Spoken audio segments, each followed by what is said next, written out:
ओम नमो भगवते वासुदेवाय। जय श्री कृष्ण। राधे राधे।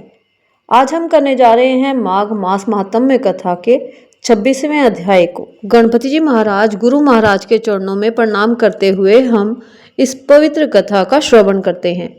पथिक बोला, हे प्रेत, तुम सारस के कहे हुए वचनों को मुझसे शीघ्र कहो। प्रेत ने कहा, हे श्रेष्ठ कार्पटिक, इस घने जंगल में कोहरा नामक नदी पर्वत से निकली है। उसके समीप जल से भरे अनेक सरोवर है, जहां मतवाले हाथियों से भरे हुए कुंज हैं। वहां पर बड़े बड़े कुमकुम और जामुन के वृक्ष हैं। एक दिन मैं घूमता हुआ नदी के तट पर पहुंचा और थकावट दूर करने के लिए वहां पर ठहर गया। वहीं पर सारस का एक जोड़ा किसी दूसरे वन से उड़कर आया और वहां पर पानी पीकर तथा भार्या से रमण करके बाएं पंख में सुख से मस्तक ढांप कर सो गया। इसके अनंतर लाल मुख वाला, लाल नेत्र, तीखी दाढ़ और नख, बड़े बड़े रोए, लंबी पूंछ, अत्यंत चंचल और बलवान बंदर ने वृक्ष से उतरकर जहां सारस सोया था वहां पर आकर अनेक पक्षियों के देखते हुए क्रूर भाव से सारस के पैरों को पकड़ लिया। ये देख अन्य सभी पक्षी वहां से उड़ गए, परंतु विलाप करती हुई सारसी वहीं रुक गई। नींद टूटने पर भयभीत हो नेत्र खोलकर उस सारस ने बंदर को देख नर्म वाणी से कहा, हे बंदर, तुमने बिना अपराध मुझको क्यों पकड़ा है? राजा भी केवल अपराधियों को दंड देता है। तुम्हारे जैसे श्रेष्ठ प्राणी किसी को पीड़ा नहीं देते। हम अहिंसक दूसरों की वृत्ति से विमुख रहते हैं। जल की काई खाने, आकाश में उड़ने, वन में रहने, अपनी स्त्री से प्रेम करने, दूसरों की स्त्री को त्याज्य समझने, पर निंदा से दूर रहने, चोरी ना करने, बुरों का साथ ना करने तथा दूसरों को कष्ट ना देने वाला सर्वदा निरपराध मुझको, हे वानर, छोड़ दो।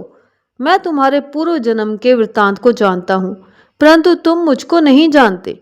ये वचन सुनकर वह बंदर उसको छोड़कर दूर बैठ गया और कहने लगा, हे सारस, तुम ज्ञान निपुण पक्षी हो और मैं वन में घूमने वाला हूँ।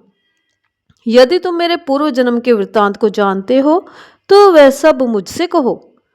सारस कहने लगा, हे श्रेष्ठ वानर, अपनी जाति की स्मृति के बल पर मैं तुम्हारे पूर्व वृत्तांत को कहता हूँ। सुनो, तुम पूर्व जन्म में पर्वतेश्वर विंध्य पर्वत के राजा थे और मैं अति पूज्य ब्राह्मण तुम्हारे कुल का पुरोहित था। राजा होकर भी तुम अपनी प्रजा को पीड़ा दिया करते थे। विवेकहीन होकर तुमने बहुत सा धन इकट्ठा किया।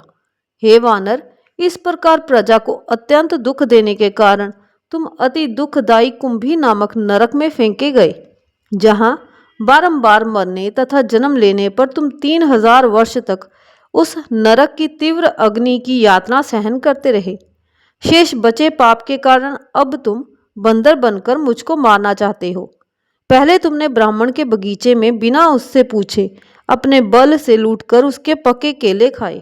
उसी पाप के भयंकर फल से तुम अब बानर और वनवासी हुए हो। हे ब्राह्मण, ये कथा सुनकर वानर ने सारस से कहा, यदि तुम ठीक जानते हो तो बतलाओ कि तुम पक्षी कैसे हुए? तब सारस बोला, हे वानर, किस कर्म से मैं पक्षी होकर इस दुर्गति को पहुंचा उसका कारण भी सुनो। तुमने पूर्व जन्म में सूर्य ग्रहण के अवसर पर नदी के तट पर बहुत से ब्राह्मणों के निमित्त अन्न के 100 ढेर दान किए। मैं राजा का पुरोहित हूँ, ऐसा सोचकर मैंने ब्राह्मणों को थोड़ा सा अन्न देकर बाकी सब स्वयं ले लिया। ब्राह्मणों के निमित्त दिए हुए अन्न का अपहरण करने के पाप से मैं कालसूत्र तथा रक्त कर्दम नामक नरक में पड़ा, जहाँ सर्वत्र कीड़े रेंगते थे और वह दुर्गंध तथा पीप से भरा था। वहां पर नाभि तक नीचे सिर किए गड़ा रहकर मैं पीप चाटता था और मेरे शरीर को बड़े बड़े गिद्ध, कौवे और कीड़े बराबर काटते और खाते थे। उस समय मेरा एक क्षण महाकल्प के समान बीतता था। 3000 वर्ष तक इस प्रकार की यातना भोगने के बाद नरक से निकलकर मैंने प्रारब्ध वश उद्धार पाकर कर्म फल से पक्षी का जन्म पाया। मैं कारण सहित सब वृत्तांत कहता हूँ, सुनो। मैंने पूर्व जन्म में एक बहन के घर में कांसे का बर्तन चुराकर एक जुआरी को दे दिया। इसी से मैं सारस हुआ। ये मेरी स्त्री पूर्व जन्म में मेरी ब्राह्मणी थी और इसने भी कांसे की भयंकर चोरी की थी। इसी कारण ये मेरी सहधर्मणी सारसी हुई। बीती हुई तथा वर्तमान स्थिति ऐसी है। अब होने वाली वार्ता सुनो। मैं और तुम हंस होकर और ये मेरी सारसी भार्या हंसिनी होकर काम रूप देश में सुखपूर्व निवास करेंगे। इसके पश्चात हम लोग गो योनि में जाएंगे और उसके बाद हमें दुर्लभ मनुष्य जन्म मिलेगा। शिवजी की माया से इस मनुष्य योनि में प्राणी पुण्य और पाप दोनों प्रकार के कर्म करते हैं, जिनके परिणाम स्वरूप सुख और दुख का फल प्राप्त होता है। इसी से सब प्राणियों को सर्वदा धर्म का सेवन करना चाहिए।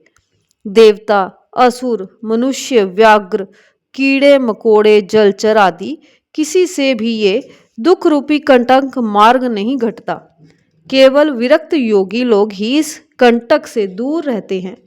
इसी कारण बुद्धिमान मनुष्य ईश्वर की इस माया को जानकर शोक, संताप तथा व्यथा नहीं मानते, क्योंकि वे पूर्व जन्म के किए हुए कर्म के फल को उलझ नहीं सकते। हे वानर, पहले तुम राजा थे, बाद में नरक में गए। अब तुम बंदर हुए, फिर भी ऐसा ही जन्म पाओगे। ऐसा समझकर बिना शोक किए तुम आनंद पूर्वक इस वन में विचरते हुए काल की प्रतीक्षा करो, और मैं भी ईश्वर की माया से बंधा हुआ इसी प्रकार इस जंगल से दूसरे जंगल में धैर्य धारण किए हुए सारस का जन्म बिताऊंगा। वानर ने कहा, पहले मैं तुम्हें पूजता था, अब तुम मुझको प्रणाम करते हो। तुम मेरे पूर्व जन्म के वृतांत को जानते हो, तो हे सारस और सारसी, तुम आनंद पूर्वक रहो, तुम्हारा सदा कल्याण हो। तुम्हारे वचनों से मैं मोह रहित हो गया हूं, अब मैं निश्चिंत विचरूंगा। प्रेत ने कहा, हे ब्राह्मण, ये सुंदर, विचित्र, परम पवित्र पक्षी और बंदर का संवाद मैंने नदी के तट पर सुना। तब इससे मुझे भी बोध हुए और मेरे शोक का भी विनाश हुआ। ये अपूर्व रहस्य सब पापों का नाश करने वाला है। जो कोई भक्ति पूर्वक इसको पढ़ता अथवा सुनता है, उसका अज्ञान दूर होकर उसे ज्ञान की प्राप्ति होती है। माघ मास महात्म्य कथा का 26वां अध्याय संपूर्णम। जय श्री कृष्ण। राधे राधे।